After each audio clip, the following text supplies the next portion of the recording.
नमस्कार दोस्तों। आज मैं आपको सुनाऊंगा परिवार और माँ, तीन भाई एक बहन की कहानी। एक गांव में एक सुखी परिवार रहता था। उस परिवार में तीन भाई और एक बहन थी। उनके माँ बाप उन चारों से बेहद प्यार करते थे, मगर बीच वाले बेटे से थोड़ा परेशान थे, क्योंकि बड़ा बेटा पढ़ लिख कर डॉक्टर बन गया और छोटा बेटा भी पढ़ लिख कर इंजीनियर बन गया था। मगर उनका बीच वाला बेटा बिल्कुल गंवार और आवारा ही बनकर रह गया। अब उनके दो बेटे डॉक्टर और इंजीनियर ने शादी भी कर ली थी, और कुछ महीनों के बाद ही उनकी बेटी की भी एक अच्छे घराने में शादी हो गई थी।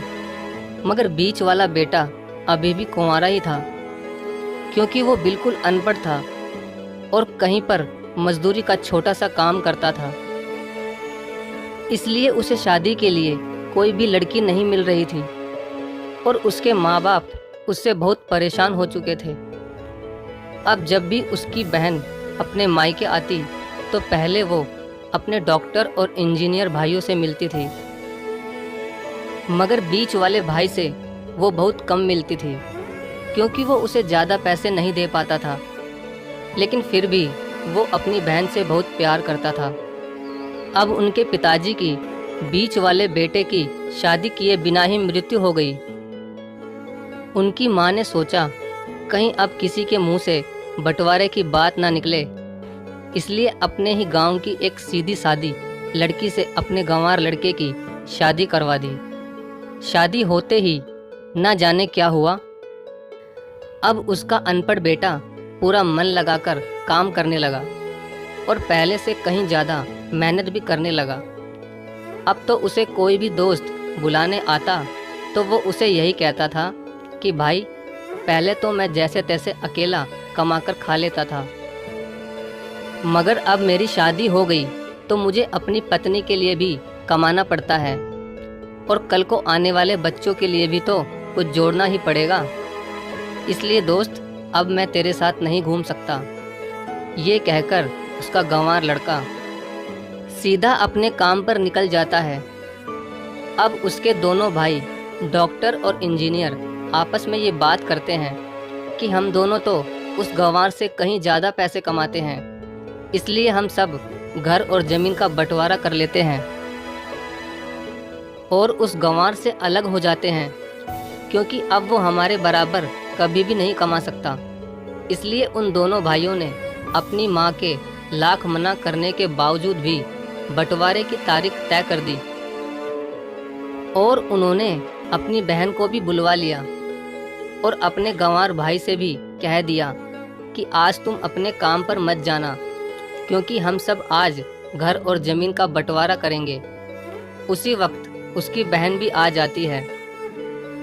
तभी उसका गंवार भाई कहता है कि तुम लोग बंटवारा कर लो, मुझे जो भी देना हो दे देना, मैं शाम को आकर अंगूठा लगा दूंगा।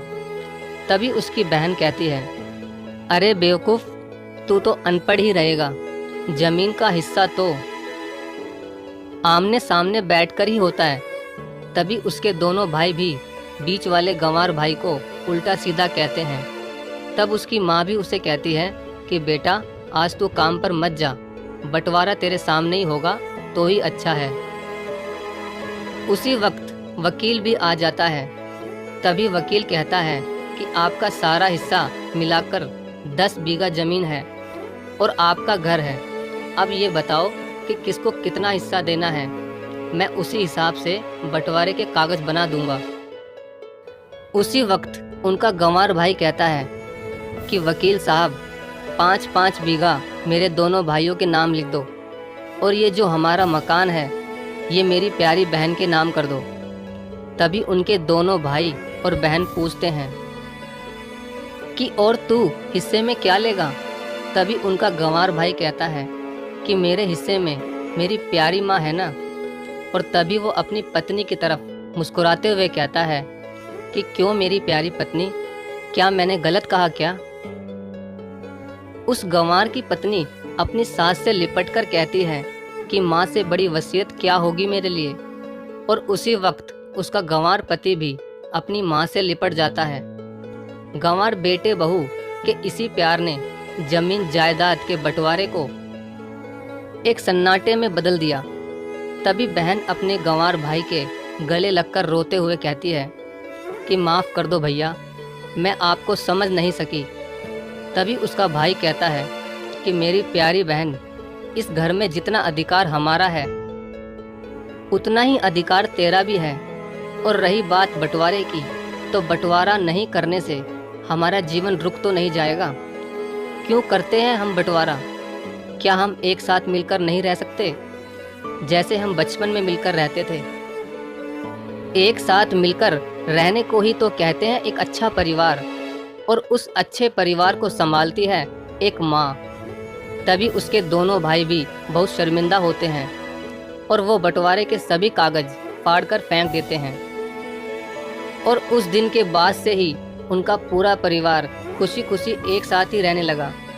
तो दोस्तों, ये थी परिवार और माँ की एक सच्ची कहानी। अगर आपको वीडियो अच्छी लगी हो तो प्लीज़ वीडियो को लाइक और शेयर ज़रूर करें। धन्यवाद।